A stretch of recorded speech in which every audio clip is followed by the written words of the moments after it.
Does your alocasia look like this? Or this? Or even this? Annoying, isn't it? But as you can see, my plant friend, you are not alone, and I've got the simple remedy to stop this happening. After this video, you and your alocasia will be best friends. Maybe. So what on earth is going on then?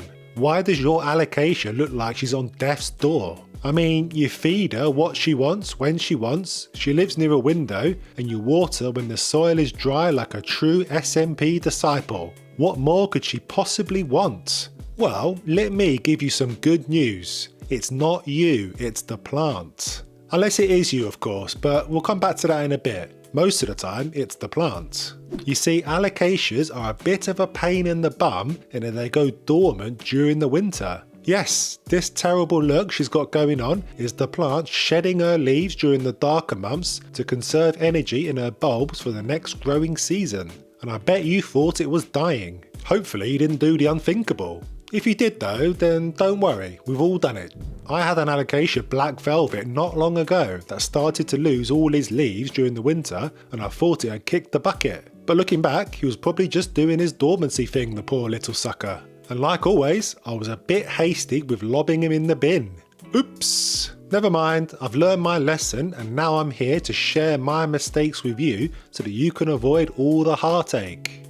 So, to channel my inner Irish, what the bejesus is causing all this dormancy nonsense then? There are actually a few things that can trigger this, but most of the time it's completely unavoidable, unless you do the trick I'll share with you in a jiffy. You see, alocasias are sensitive souls. Any changes in their environment and they tend to throw a hissy fit. Have you experienced this firsthand? Let me know down below.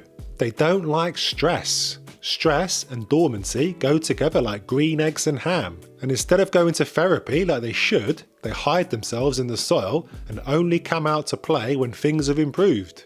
I found them to be super temperamental when it comes to watering. They're a bit Goldilocks and not in an endearing way. Too dry or too wet and bye-bye leaves. They like it just right. This is a lesson I've learned the hard way with Zami, the Alocasia amazonica. I didn't take my own advice, you see, to check the soil before watering and ended up overwatering the poor fella for a couple of months. One day I noticed the leaves started to turn, panicked, ran around the room a bit, calmed down, and then checked the soil. Very wet and the roots weren't happy. If you didn't know, alocasias grow from bulbs in the soil. This is where the leaves sprout from. The next time you're messing about with them, have a cheeky look. It's pretty interesting. And if the bulbs aren't happy, then it's good night Vienna. So grab yourself Mr. Sheffield's favourite thing in the whole wide world, the moisture meter, and probe that sucker before you go near it with the watering can. Or you can use your finger of course, but just know that you'll be supporting the channel by using my referral link on my Amazon page listed down below. Not too much of a hard sell, was it? Anyway, err on the side of caution with watering, my plant friend. Let the soil dry out. The bulbs don't like to stay wet for long. I say it all the time of course, and I'm sure you're sick of me saying it, but it's the #1 rule of the plant world. The second rule of Plant Club is, you get the idea. So what else is causing these mighty beasts to behave so wretchedly? Food. Feed me. Or a lack of food. Yes, I found alocasias to be hungry little divas. Don't give them their 3 meals a day, and not only will they throw their dummy out of the pram, they'll also spit at you too. And when I say 3 meals a day, I don't mean they literally need 3 meals a day. That would cause carnage of epic proportions. Just make sure they're on a regular fertiliser schedule. And a regular fertiliser schedule is whatever the instruction says on the bottle of your chosen potion, not what some idiot like me says. I use Houseplant Focus and it tells me to feed every couple of weeks, and that's exactly what I do like a good boy. Mostly. I don't try and be a hero and feed every week hoping it will boost growth. It doesn't work. Trust me, I've tried. Now, I'm a bit of a forgetful so-and-so, and my problem is more starvation rather than gluttony, and I've got into lots and lots of rows about it with Zami before, believe me. I'm not sure why they're so hungry for food, but for some reason I tend to notice the signs of starvation with alocasias more than with any other plant. I really do need to make that schedule. Before I reveal the 2 main reasons why your alocasias go dormant every bleeding year, let me point you in the direction of my newsletter sign up page linked in the description.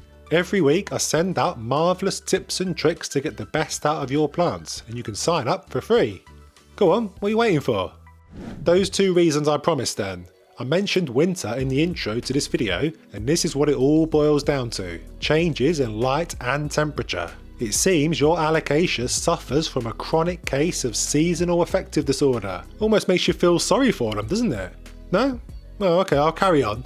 They can't seem to handle the miserable temperatures and lack of light in winter and shut down to conserve energy. I guess you could say they're hibernating like Sonic the Hedgehog until the daffodils and bluebells show their face. But it's the lower light levels that really sends them into a tailspin though.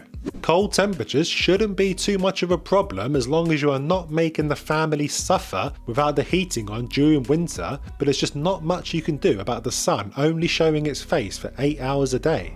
As soon as the Christmas lights go up in my house and the eggnog fills the cabinets, I start to notice my Alocasias are on their knees. Just look at this fry deck. What a mess. He did exactly the same thing last year too. Lost all his leaves apart from one scraggy disaster of a leaf that managed to hang on, and I thought it was done for.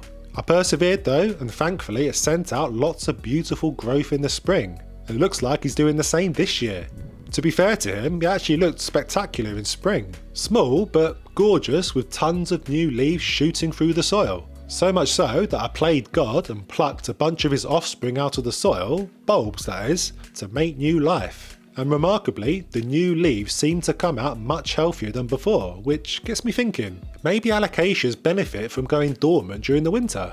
The plant is preserving its energy during winter after all, and then it dials up the growth to 11 when spring rolls around. And I noticed this with my Oxalis triangularis too, or purple shamrock. So much so that I force the little git into dormancy every year to get the best plant during summer.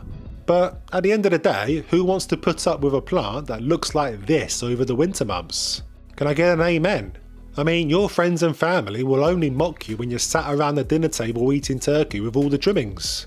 So what can you do to stop Mother Nature taking its course? How much action you want to take will depend on where you live, of course. If you live somewhere exotic with consistent light year round, then you're probably wondering what all the fuss is about. If you're lucky enough to live somewhere like Casa Sheffield, where the sun says Auf Wiedersehen at 4 PM every day, then you'll probably be in despair just as much as me. Your best friend in this case will be grow lights. Don't worry, this wasn't all some massive plug to ship some grow lights. This video isn't sponsored or anything. Affiliate link for a 15% discount off Sansi in the description, by the way.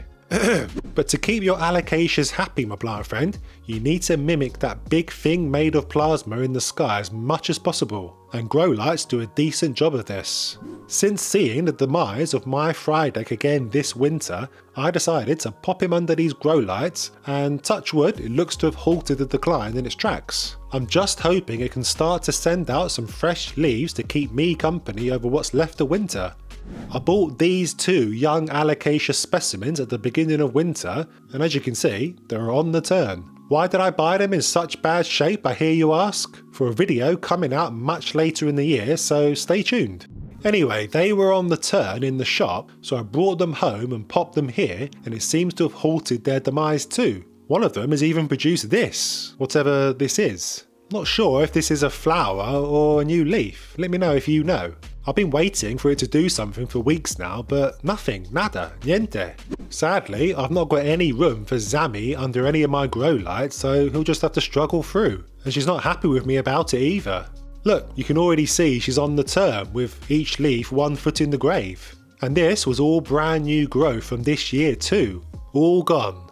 Makes me wonder why bother going through all this with this species of plant. Is the pain worth the gain, my plant friend? Oops, I should say that quietly. They'll hatch a plan to get rid of me with all their friends. Yeah, I love them really. Right, time to finally pull these yellow leaves off this fry deck. Ah, bliss. If you're not that keen on filling your home with a bunch of grow lights, and believe me, Mrs. Sheffield isn't, then there are a few hacks you can do to boost the light in your home. To find out what they are, plus info on how you can check how much light is actually coming into your home, check out the video on the screen now. Believe me, you'll be surprised. And subscribe for more fun.